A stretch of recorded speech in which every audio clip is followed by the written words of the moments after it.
साधक मित्रों, आप सभी का स्वागत है। साधना मार्ग पर बहुत कम लोग चलते हैं। साधना मार्ग पर चलने वाले बिरले ही होते हैं। साधना मार्ग पर चलने के लिए सातत्य, निरंतरता बहुत आवश्यक है, अनिवार्य है। अब आइए हम साधना की बात करेंगे। हम साधना करने के लिए बैठते हैं। हम सर के सिरे से सर को देख लिए, बाद में चेहरे की ओर उतरते हैं। चेहरे का एक एक हिस्सा देख लेते हैं, जैसे भौहें, आँखें, नाक, ठोड़ी, गाल। देखते देखते जब यह पूरे चेहरे के छोटे छोटे अंग हमने देख लिए, तो फिर से एक बार पूरे चेहरे का एक साथ निरीक्षण करना चाहिए। एक साथ सिर के आखिरी हिस्से से नीचे उतरकर पूरा चेहरा ठोड़ी तक देख लेना चाहिए या गले तक देख लेना चाहिए, फिर आगे बढ़ना चाहिए।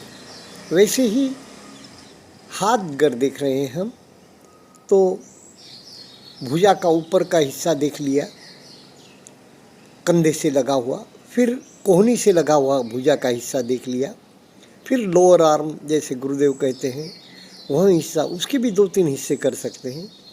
फिर हाथ देख लिया, अंगुलियां देख ली, फिर पूरा कंधे से लगा के नीचे तक उंगलियों तक हाथ देख लिया। ऐसे ही छाती, पेट का नाभि का नीचे का हिस्सा, पीठ में भी ऐसा, पैर में भी ऐसा, जंघा, घुटना, फिर पिंडलियाँ, फिर नीचे का तलवा, ऊपर का हिस्सा पैर का, और फिर उंगलियाँ, फिर पूरा की पूरा पैर देखना चाहिए। ऐसा पूरा की पूरा देखना चाहिए। फिर एक बार क्या कीजिए, ऊपर सिर के सिरे से नीचे तक पूरी बॉडी एक सांस में देखने की कोशिश कीजिए। फिर पैर के अंगूठों से लेकर सर के सिरे तक पूरी बॉडी एक बार देखने की कोशिश कीजिए।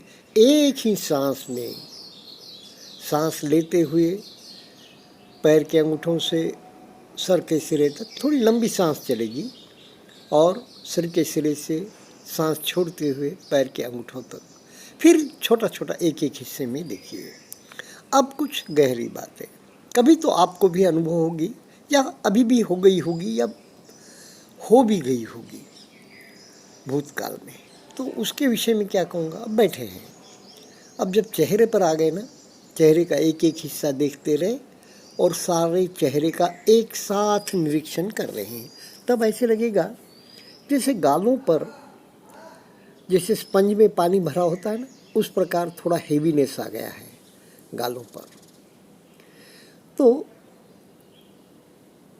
जैसे कोई पानी भर गया है उसमें, या उसमें थोड़ा हेवीनेस आ गया है। और फिर कभी कभी क्या होता है, जैसे चेहरे पर लेप लगाते हैं ना, जैसे चेहरे को हम फेस पैक करते हैं, तो वह फेस पैक सूखते जाता है, तो उसकी अनुभूति कैसी होती है, उस प्रकार की अनुभूति होगी। और कभी कभी सारे शरीर पर जैसे मिट्टी का लेप लगाया है, ठंडा कभी लग सकता है, कभी उष्ण लग सकता है, कभी सिंपल, यानी कि अनुभूति है, कुछ वज़न है शरीर पर, सारे शरीर पर कुछ लेप जैसा लगा है, और धीरे धीरे वो सूखता है। जब कैसा लगता है, सूखने लगता है, तब उस प्रकार की एक अनुभूति सारे शरीर पर। शायद ये भंग अवस्था की ओर जाने की तैयारी हो, क्योंकि कैसा है, उसके बाद ही शरीर पिघलेगा ना, ऊपर से नीचे तक, नीचे से ऊपर तक धारा प्रवाह। तो धारा बनने के पहले थोड़ी सी कठिनता, थोड़ा सा उसमें एक स्थूलता दिखाई देगी, फिर बाद में वह टूटती जाएगी, ऐसा लगता है। हो सकता है जो भी हो। एक बात वैसे ही कभी कभी क्या लगता है, बैठे हैं पूरा शरीर धक धक धक सा कर रहा है, पूरा के पूरा शरीर। जैसे हवन कुंड कैसा करता है, जैसे गर्माहट नहीं, हवन की या जैसे यज्ञ की कहेंगे हम कि ज्वालाएं जैसी उठती है ना, वैसा उष्ण नहीं, लेकिन सारे शरीर में एकदम ऊपर की ओर ऐसा प्रवाह जैसा, जैसा उसे हम यज्ञ कुंड की या हवन की ज्वालाओं की उपमा दे रहे हैं, खाली वैसा होता नहीं है। उस बस ये होलिसिनेशन वगैरह भी नहीं है, एक प्रकार की अनुभूति है। अब अनुभूतियाँ गूंगे केरा गुड़ होता है, उसे एक्सप्लेन नहीं किया जा सकता। फिर भी चलो, यह बातें साधना के विषय में हुई। उसके बाद मैं क्या कहूँगा, दैनंदिन जीवन में हमने देखना चाहिए जब सुखद घटनाएं घटती रहती है, ये श्रृंखलाएं ही चलती है। जैसा गुरुदेव कहते हैं ना कि वेदनाओं की भी कैसा होता है, विकारों की भी कैसा होता है, कुछ दुखाव, दबाव, पीड़ा शरीर पर उठी तो एक साथ अनेक उसके साथ लग जाते हैं, पूर्व के भी संस्कार, पूर्व की भी विकार, पूर्व की भी पीड़ाएं, इस प्रकार। या कोई स्मृति जागी तो पूर्व की जो स्मृति जागेंगी ना, एक क्रोध की या द्वेष की या मत्सर की, इस प्रकार की अग्नि जागी तो सारा उसी प्रकार का कूड़ा करकट बाहर निकलता जाएगा। तब एक ही काम है, तटस्थता, समता। समता एक हमारा बहुत बड़ा यानी कि बल है, और समता ही सारी विपश्यना पर छाई रहनी चाहिए। एक तो सती यानी कि जागरूकता, सजगता और समता। जागरूकता है, सजगता है, पर समता नहीं है तो फिर हमने कोई कार्य नहीं किया, हमने विपश्यना नहीं की। तो संसार में भी देखना चाहिए, जब अपमान होता है या जब निगेटिव परिस्थिति चलते रहती है या जब हमारे मनोनुकूल घटनाएं नहीं घटती रहती, ये श्रृंखला ही चलती है। जब भी ऐसा है, घटनाएं भी एक साथ जब आएगी, संकट आएंगे, एक साथ अपमानजनक परिस्थितियां आएंगी, कुछ दुख के प्रसंग आए तो वो घटते ही जाते हैं, घटती। तो उस वक्त हम कितना समता में रह सकते हैं, उस वक्त हम कितना तटस्थ रह सकते हैं, स्थित प्रज्ञ रह सकते हैं। उस वक्त स्थित प्रज्ञ रहने का मतलब यह है, उससे व्याकुलता नहीं आए हमारे में, उन घटनाओं से हम स्वयं को ही अपमानित या स्वयं को ही घाटे में चले गए या अपराधपूर्ण भाव है, ऐसा न लगे। और उसके साथ ही जो सामने वाला है उसके प्रति हमारे मन में क्रोध न जागे, जो निमित्त बना उन घटनाओं के लिए, उनके प्रति हमारे मन में क्रोध, द्वेष, ईर्ष्या का भाव न जागे, उनके प्रति हमारे में बदले की भावना न जागे, जिसके कारण वह परिस्थिति, अपमान या नुकसान आ रहा है, उसे हम सिर्फ निमित्त मानकर उसके प्रति मैत्री, करुणा हमारी जब जागेगी तो सही अर्थ में हम विपश्यना में पक रहे हैं और व्यवहार में विपश्यना उतर रही है। तो व्यवहार करते हुए भी हम भले ही ध्यान में बैठे नहीं हैं, फिर भी हम साधक है, साधना में है और साधना का ही लाभ आपको होगा।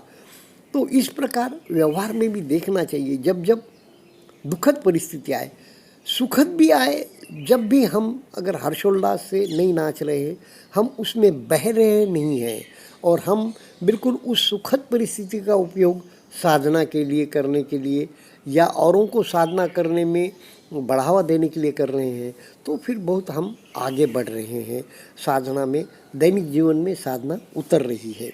दूसरी बात, भगवान बुद्ध जब अचानक उन्हें दुख दिखा, यानी कि जीवन के 29 वर्ष तक शायद उन्हें कोई दुख नहीं दिखा या वैसी व्यवस्था की गई, किस प्रकार भगवान के पूर्व के कर्म उदय में आए। देखिए, आने ही थे ना, बुद्ध है तो उनके जीवन में उन्होंने कुछ गत जीवनों में कुछ उस प्रकार की क्रिया की ही नहीं, तो उन्हें क्यों दुख आएंगे।